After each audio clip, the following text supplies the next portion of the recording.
So question 41, simultaneous linear equations with a little bit of a twist.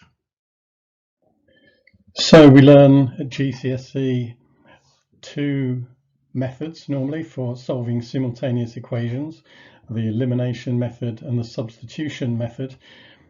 For most A-level simultaneous equation questions, it's going to be the substitution method that is going to be the most efficient. So I'm looking at these two equations and I'm looking for the easiest way to write down either x equals something or y equals something. And this equation here looks like the favorite.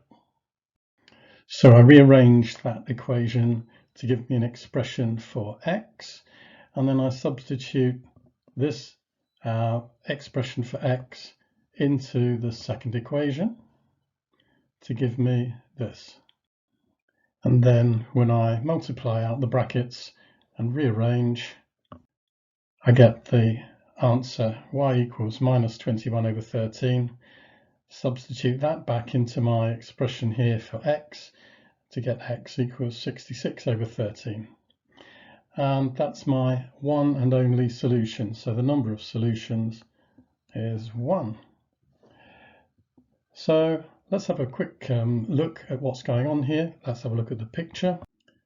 So this is an unusual question now coming up, which is find an equation which, when solved simultaneously with the first equation, and the first equation is this one here, which is the red line, which would have no solutions when we solved it simultaneously. So we're looking for a line that doesn't cross the red line or touch the red line at all. Well, it must be parallel to the red line but have a different equation. So let me show you my suggestion of one example. So this equation here has got the same gradient as the first equation, but it's got a different value on the right hand side, which means that it will be an equation which is parallel to the red line but not equal to the red line. These two equations are what we call inconsistent and have no solutions. So what about the final part of the question, an equation which, when solved simultaneously with the second equation, with this one here, would have infinitely many solutions? Well, that can only happen if the equation we write down is in fact equivalent to that equation 5y plus x plus 3 equals 0. And I've chosen to write down this one.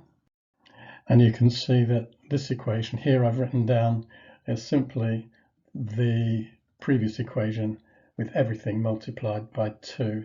So it's a different equation representing the same same blue line.